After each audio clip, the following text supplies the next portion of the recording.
para acercarse al Bismarck. Construido por la Fairey Aviation Company en 1934, el Swordfish era conocido por el apodo de Stringback, bolsa de malla.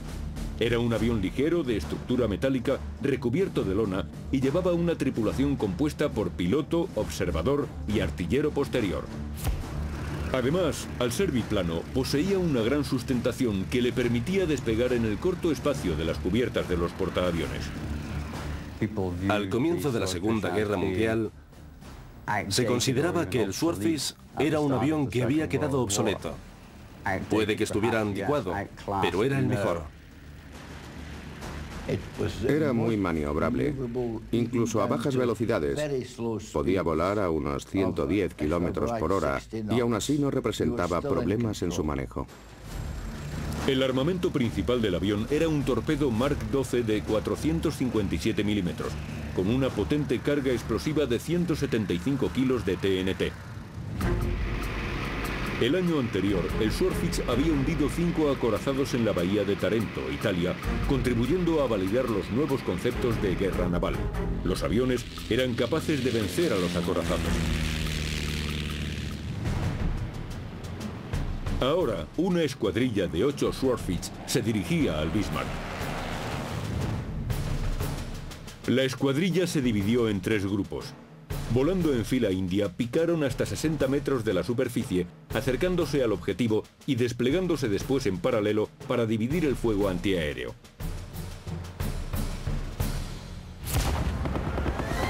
Cuando los biplanos se acercaron, el monstruo de acero comenzó a disparar contra ellos sus 52 cañones y ametralladoras. Toda la artillería antiaérea del barco creó una barrera de plomo para frenar a los anticuados biplanos. Pero esto no impidió que siguieran acercándose al acorazado, con la esperanza de lanzar un torpedo que le asestara un golpe efectivo. Los marinos alemanes usaron una táctica muy inteligente. Dispararon el armamento principal al mar, creando una enorme barrera de agua frente a los pequeños biplanos. Pero los valientes aviadores de los Swordfish prosiguieron su ataque a 20 metros sobre las olas. Volaban tan bajo y lento que los artilleros del Bismarck no podían apuntarles.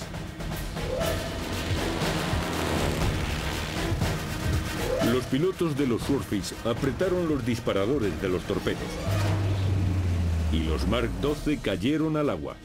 Se dirigían a una velocidad de 40 nudos contra el acorazado alemán. Los aviones torpederos británicos comenzaron a atacarnos. Entonces nuestro capitán ordenó hacer muchos virajes bruscos para evitar los torpedos. El Bismarck esquivó la primera andanada.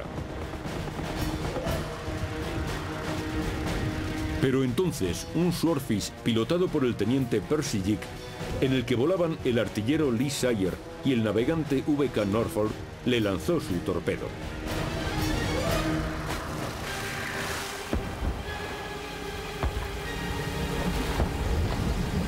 Enormes columnas de agua se levantaron a ambos lados del Bismarck.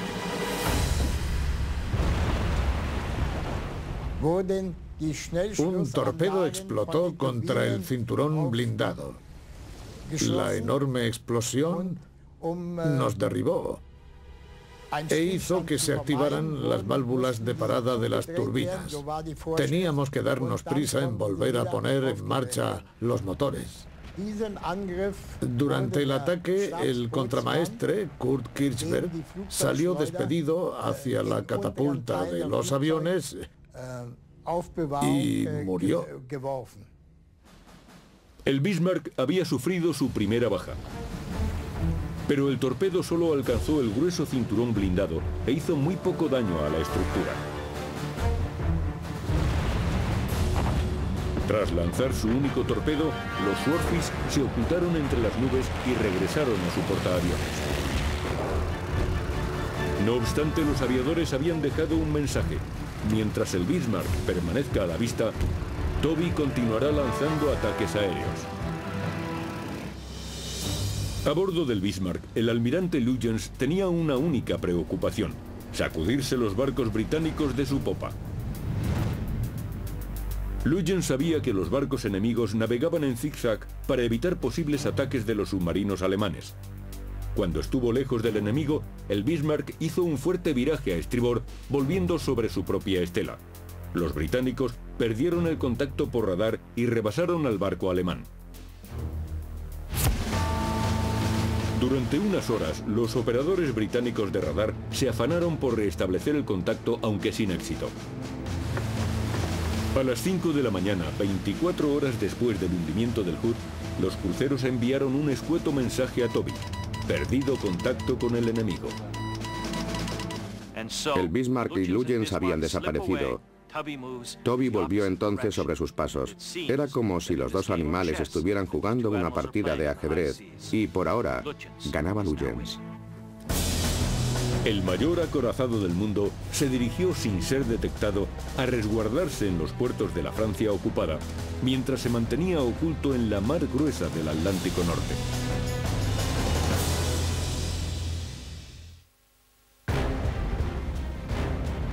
...26 de mayo de 1941. Durante 30 horas, barcos y aviones de la Home Fleet británica peinan el Atlántico Norte en busca de cualquier pista sobre el Bismarck. Pero el acorazado ha desaparecido. Estábamos muy desanimados. Y me refiero a todos nosotros, desde el último marinero hasta los almirantes. Nos sentíamos muy mal, porque habíamos perdido al Bismarck. A bordo del acorazado alemán, la tripulación confía en que por la mañana estarán a 200 millas de Francia, dentro del radio de acción de la Luftwaffe. Desesperado por restablecer el contacto, el almirante Toby envía a los hidroaviones de reconocimiento PBI Catalina.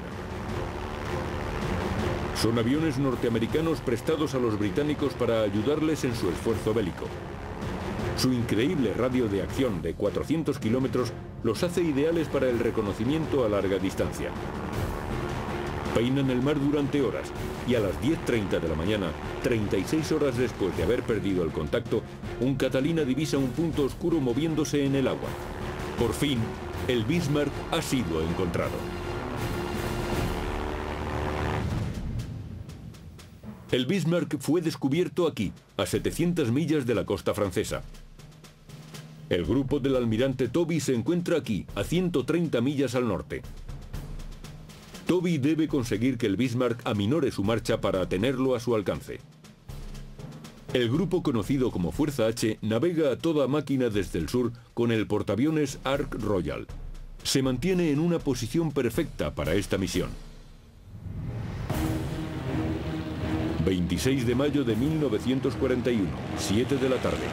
8 horas después de encontrar al Bismarck, 15 Swordfish torpederos del Ark Royal se dirigen hacia el acorazado alemán. El teniente John Jock Moffat pilotaba uno de aquellos biplanos. Nos dijeron que fuéramos tras él y le lanzáramos todos los torpedos necesarios para hundirlo. Moffat y su grupo salen de las nubes y descienden hacia su objetivo. Cuando vi el Bismarck a estribor, situado a tan solo unas 2 millas, mi primera impresión fue que era un barco imponente. La escuadrilla de Moffat, compuesta por 3 Swordfish, se aproxima a 185 kilómetros por hora. De repente, a 1800 metros, se desató el infierno. Los artilleros antiaéreos del Bismarck disparan desesperadamente al cielo. Sabía lo que iba a suceder y me entró el pánico. Creí que la única manera de sobrevivir era volar lo más bajo y lo más cerca posible del barco. Mi única esperanza es que no pudieran inclinar lo suficiente los cañones como para poder alcanzarme. Moffat se acercó a 2000 metros y se preparó para lanzar el torpedo. De repente oí una voz que me gritaba: «Todavía no, Jock». Era mi observador.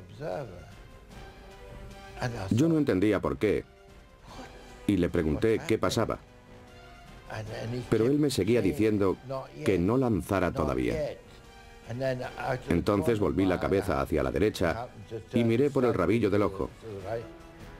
Vi a mi compañero colgado, fuera del avión, con el trasero al aire. De hecho, no sé cómo lo hizo, pero estaba literalmente colgado del avión con la cabeza justo por debajo del fuselaje. Seguía gritando, todavía no, todavía no. Y entonces supe por qué. Con la mar tan picada, el observador de Moffat sabía que si el torpedo daba contra la cresta de una ola, se desviaría de su curso. Como solo disponían de un torpedo, tenían que hacer que éste acertara. Por eso, iba colgado boca abajo para ver las olas en espera del momento oportuno.